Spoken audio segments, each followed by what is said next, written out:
Hey everybody, it's Death the Mudkip. I'm back with another Pokemon Let's Play video. Today we're going to do a randomized Nuzlocke of Pokemon Leaf Green. Out the gate, I always name my character Dolan. It's just kind of something I do. Today I'm going to name my rival Subscribe, and then I realized you can't actually spell that. If you haven't subscribed, please click that button and do so. I name my rival Brandon after a friend of mine, and then I head off to start my adventure. Professor Oak stops me, he takes me to the lab, he shows me 3 Pokemon, gives me a choice. I can't choose, so I roll a dice. I got 1, and I end up picking Noctowl. So, Noctowl is going to be named Subscribe, and once again I'll plug it. If you haven't subscribed already, please consider doing so. End of the battle, my rival picked Noctowl, and check out these moves. I'm already psyched about this. I've used a Noctowl a couple times, but I never had a Noctowl as my starter, so I'm already excited for this. I'm a huge fan of Johto, so the fact that I got a Johto Pokemon, I mean, I would have been cool with having Xatu as well, because I don't think I've ever ran a Xatu, but that's okay. Everyone knows Noctowl. We receive Professor Oak's parcel, a Master Ball, and then we end up getting a Pokédex. After that, we're on our adventure, and the first Pokemon we come across is a Quagsire. Oh my stars, it's like a Johto run. We catch it, and we're going to name it Splash, and I was like, no, I'm going to do better. It's a girl, so I named it Sushi, and wow. Dragon Claw. Very interesting start. Moving on to the next route, we come across some Machamp, and I'm not against this Pokemon. I think it's actually underrated. I don't think enough people use it. It's not one of my favorites, but I definitely...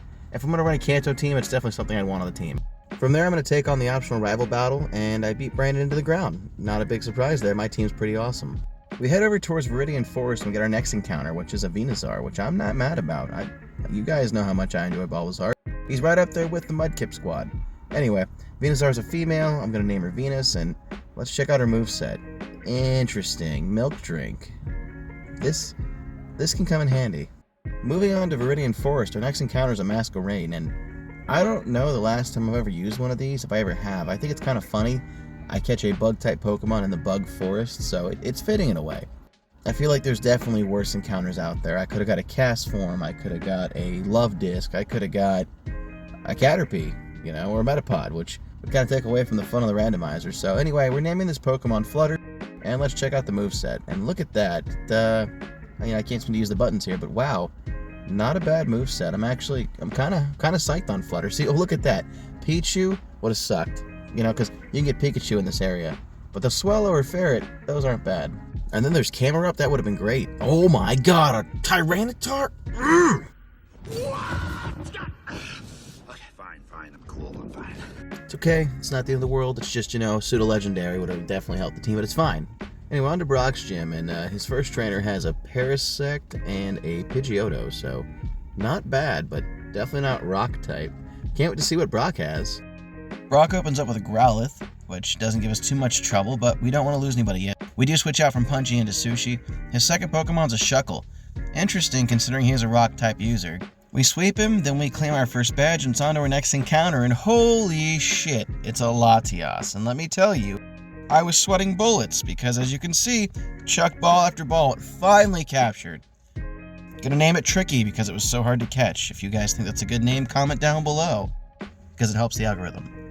Then we get to the Poke Center in front of Mount Moon. I decide to pick up the Magikarp. It's female, so I name it Jennifer. Technically, since I can buy it, I'm counting as an encounter. And if it's not part of the Nuzlocke, then I guess I cheated. I should spend 1,000 years in the dungeon, or maybe just another 6-month hiatus because depression. Oh, no. No. So yeah, we had our first loss inside Mount Moon. We also captured a Growlithe and named it Rex, and then Punchy was straight murdered. So, yeah, it was kind of emotional, your first loss is always the hardest, at least that's what they say. Moving forward, we'll have to replace Punchy after we get out of Mount Moon. Some people box their Pokemon when they die in a Nuzlocke. I released mine, because once they're gone, they're gone. From there, we take Rex, add it to the team, then we capture a Ponyta, which, yay, another fire type. Not like I just caught one. We're gonna name this one Hi there, I'm Blitz. The O is silent. Blitz, because the O is silent, and as you can tell, I've definitely not been binging a hell of a boss. Next up is our rival fight. We take on Brandon, and we have no issue with that. Moving on, we work our way through Nugget Bridge, and then we have our next encounter. Oh boy. You can't stay mad at a guy with this kind of talent. So it's bittersweet because it's a fire type. This is my 3rd fire type in a row. I love Cyndaquil. I'm a huge Johto fan, but, it's not like it's an uncommon Pokemon. It's a starter. They're not that hard to come by in a regular run, you know what I'm saying? And whatever, I name it Pickle because it made me feel like I was in a pickle. Although for our next encounter, you know, Arceus taketh, Arceus giveth. And yes, I know those encounters are very close to each other, but if you check the map, those are technically 2 separate routes, so it's legal. Anyway, I catch a Salamence. Salamence is a beast. The most beastly thing I can think of at the moment is a Karen. I name it Karen because it's female. We then clear the Cerulean Cape. We help turn Bill back into human. He gives us the SS Sand ticket and we head to the gym. The Misty fight starts out okay, until...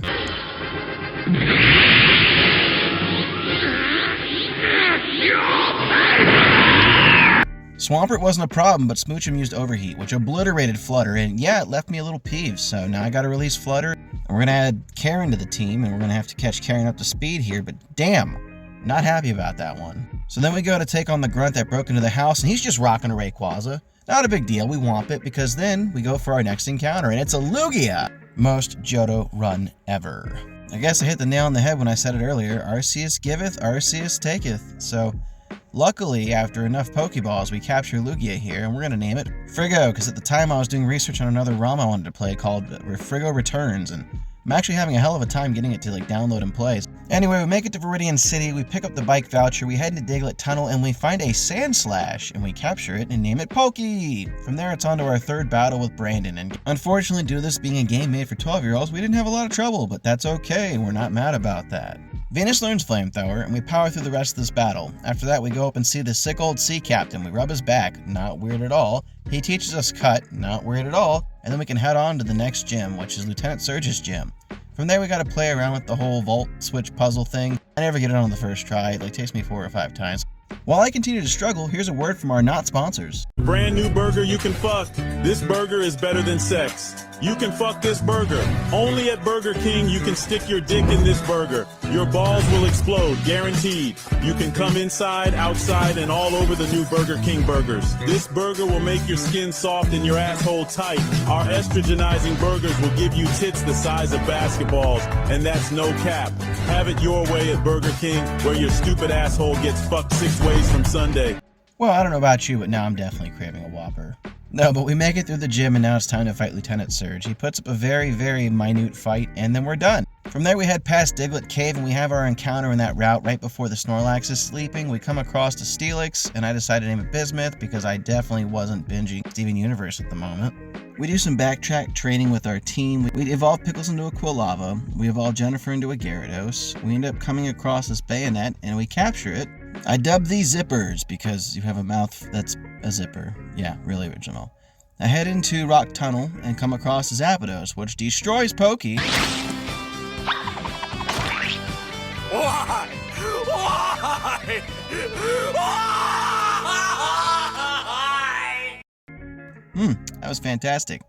So now I devote myself to attempting to capture it since, I just lost another Mon. It took quite a few Pokeballs, and I almost lost Venus in the process, but we did it. With enough determination and drive, we did it. What would I name such a peckish asshole? Well, I couldn't think of much at the time, so I just named him Goose.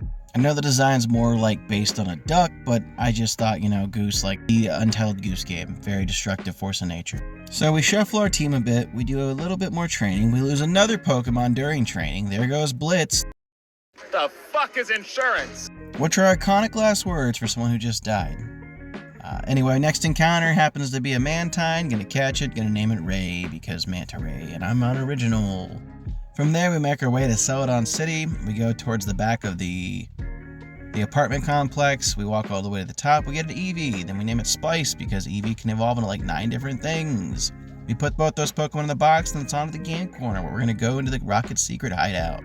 But wait, I get the random urge to take on the Celadon gym first. So instead of going through the Rocket Base hideout, I make my way through the gym and fight my way to its leader, Erica, which the gym really isn't a challenge. Actually, now that I think about it, most gyms haven't been a challenge minus the 1 or 2 hiccups where I lose a Pokemon. But that's usually due to some RNG, stupid lucky move, like a super effective type coming off a type that shouldn't have it, cough cough Smoochum, or some asshole using Explosion.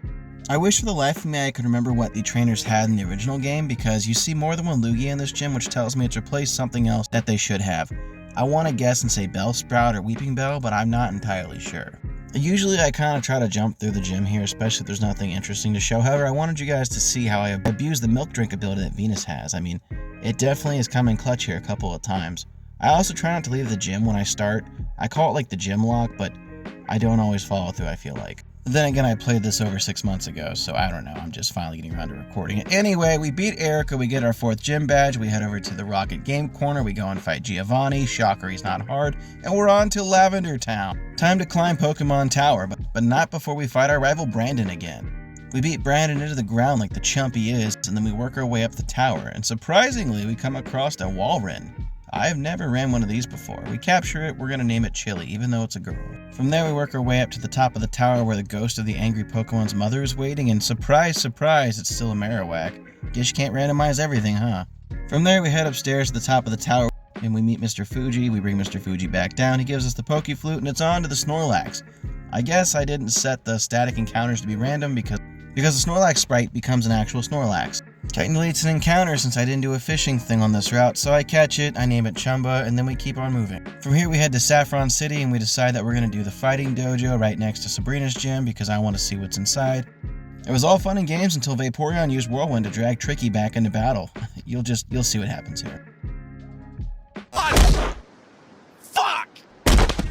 Yeah, I was not expecting that one, especially because Tricky was a legendary, but up to 5 deaths already. And like I predicted, because I didn't set the static encounters to random, it's a Hitmonlee or a Hitmonchan. Time to rebalance the team. Since Tricky had wings and could fly, I put Karen on the team to replace it, also because both were dragon type. So not all is lost in the world. We may have lost a legendary, but now we have a pseudo-legendary. I went back to Celadon City, woke up the second Snorlax, took the bike path down to Fuchsia City, because I personally just don't enjoy fighting my way through that fence maze, so call me lazy. On the cycle path, I encounter an Ursaring, I name it after my cat Bella, and then it's on to the Safari Zone, and I decide just to try the fishing rod, because I hadn't seen anything yet, and bada bing, bada boom, a Groundon. And it went down shockingly easily, so I name it Groot because I just started watching the Marvel films and I really couldn't think of anything more funny. Groundon, Groot, I don't know. I make my way to the back of the Safari Zone, I collect the hidden HMs for Surf, I go and turn in the Warden's Golden Teeth to get Strength. We teach Surf and Strength to our respective party members, and then I'm going to do a little bit of training, just in case. I got a really bad feeling. Koga always seems to slap my shit, and I don't want to lose somebody I really, really care about. Call me vain, call me jaded. I don't care. So after we switch the team up a bit, we do a little bit of training montage you're not going to get to see, it's on to Koga's gym. I think what the most ironic part of this is the fact that Koga wasn't the challenge, it was his gym leaders. That's what was giving me a hard time here. I felt like his gym trainers pushed me way harder than he did. Stop right now! I'm the best around! Nothing better have. Let me save you like 5 minutes of footage, that's pretty much how it went. Although Koga was no challenge, like I said, he started out with a Swinub, then he goes into a Totodile, and after that a Dodrio. We topped him really easy, and after that, Pickles evolved into a Typhlosion. After that, I skipped the Cinnabar Islands because I'm real cheeky like that. I just go to Pallet Town and surf down. You should try it sometime, I swear it's easier. Skipping the Seafoam Island puts us right on Cinnabar Island, where we decide to go grab the key from the Poke Mansion. I didn't waste my time filming that, nothing important happened there. Well, either that or I lost the footage, so I don't remember because it was so long ago, but I've noticed when I do Nuzlocks like this, I don't really take seriously picking up more Pokemon towards the end of the lock, because usually the team I have can get me through. However, I'm unsure if I either lost the footage or I just didn't bother showing it, but regardless, it's not here, so it doesn't matter. I will say I do enjoy randomizer challenges like this. I enjoy just seeing different Pokemon. I personally wish that Pokemon would include this option after you've beaten the game, like it unlocks after you've finished the game and you can play through again with a randomized profile, but I guess that would eliminate the fact of like some Pokemon are event distribution only. It would also take away from the fact that they can guarantee everyone has a similar experience, because imagine starting out and one of your starters is the legend on the box. I can see where the issues would lie with that, but still, for the hardcore fans, if they've already beaten the whole game once, they're willing to wipe the file and start over, just give them that idea, give them that ability. Anyway, it's on to Gym Leader Blaine. He has a Houndour, a Venonat, a Venomoth, and a Seal. Oh, his team was scathing. We took them down no problem, and then we earn our 7th badge. And then at this point, we're met by Bill, who drags us off to the Sevi Isles. I honestly had forgotten about this event. It had been so long since I played through a Gen 3 remake of Kanto. A lot of this isn't relevant to the main plot of the game, so we skip through most of it. I bump into a Vaporeon. I feel like, hey, I haven't done a route encounter here. Maybe I started keeping track again. I catch it, I name it Based Fish, We finish the side story, we rescue the little girl from the Hypno, we give Bill whatever jewel we need to get back through the main aisles, and then it's on to the Silphco building, where we take on rival number 5. I think they call it Rival 5 in the Poke community. But no one fainted on the Sevi Isles, so I felt like it wasn't really important, so let's just jump straight to Silphco, where we take on the 5th rival battle. So we take on Brandon again, and as you can see, Brandon really isn't giving us much trouble here. I think for me, the hardest thing about this challenge at this part was keeping my Pokemon underneath Sabrina's Pokemon's team gym level. I was trying to not over-level. That's why I have a couple randos on the team, as you can see here. It's at this point I underestimate Giovanni, and Frigo dies because of a Shadow Ball. It should have been me, not him! It's not fair! I said what I said. I'm not wishing death upon Hitmonlee. All I'm saying is, as much as I enjoy that Pokemon, it's not as useful as Lugia is. Like I said, sorry, not sorry. Since the Pokemon stay the same that you buy or are given as a gift, I decide to box the Lapras that was gifted to me after saving Silphco, and then I take my original team and we head towards Sabrina's gym. After we collect our Master Ball, of course. I did not forget that. So after finishing Silphco, it was time to move on to Sabrina's gym. And like most of the gyms, because everything's randomized, it's not necessarily more of a challenge. I'm not complaining in any regard. Like, I don't need a game to be stupid hard for me to enjoy it. Like, honestly, I figured the randomized Pokemon would be harder because I didn't know what to expect versus me walking into a gym and knowing the typing and being like, oh, well, I'll just queue up the Pokemon that's super effective against these. But for some reason, they just weren't as hard in my opinion, which I don't know. You guys tell me. What do you think? If you're still watching at this point, what do you think? Do you think I'm crazy? Do you think so far the gym challenges haven't been very challenging? Like, great example here. Sabrina starts off with a Wartortle, then switches into a Trapinch. After that, she has a Cacturn, and she follows up with a Seaking. Now, I will admit, Seaking's substitute gave me a little trouble, but essentially Venus swept the entire team. Anyway, after that, we earn our 7th badge and it's on to the last gym. So we head back to Viridian City, and it's time to take on Giovanni. A few moments later. I realized while doing the voiceover editing for this, the gyms were kind of boring. I'm sure you guys have seen enough random Pokemon off of trainers at this point. You don't really care what they have in the gym, and considering I didn't lose any Pokemon leading up to the gym leader, I figured I'd just cut it. And once again, I'm left with this lacking sense of no real challenge, but that's okay. It's on to our next rival battle. We're going to fight Brandon for the 6th time. Only one more to go after this. Brandon comes in swinging kind of rough and doesn't really show us any trouble until he breaks out a Moltres, but that's okay. If he can switch into Pokemon, so can we. After that, it's on to the badge check, and then we can enter Victory Road. I'm sure you've seen somebody play through Victory Road at least once before, so I'm not going to waste your time with me grinding through. All you need to know is I didn't lose anybody. So yeah, here we are. It's on to Elite 4. We start off with Lorelei, and wow, she actually had an Ice type. I'm impressed, Randomizer. I'm impressed. She actually had a pretty decent team, but it was no match for me. Now's your last chance. Comment down below and let me know if you think I can defeat the Elite 4. Or if maybe I'll lose the game at the final battle, because that hasn't happened before.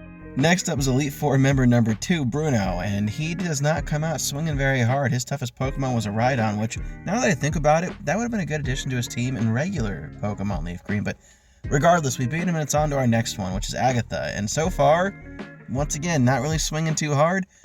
It's a love-hate relationship with the randomizer, it really is. But I have nobody to blame but myself because I created this seed myself, so thanks me.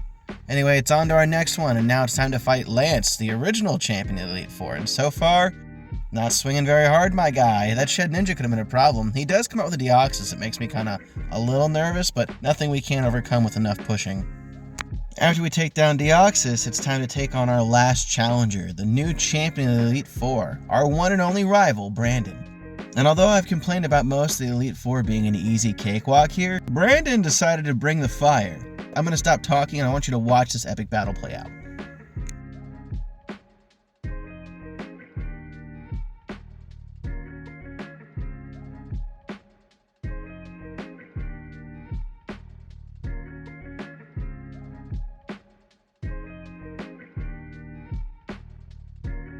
Yeah, now that's how you do a Nuzlocke. That final battle was blow for blow, but we did it. We won. We came down to one last Pokemon and we took the championship. So my first Pokemon Subscribe survived this entire Nuzlocke, and if that's not worth a subscription, I don't know what is. So at this point, if you're still watching, come on guys, smash that like button, slap that subscribe button, and I'll see you guys in the next one when I do a playthrough of Pokemon Fool's Gold, a Nuzlocke edition.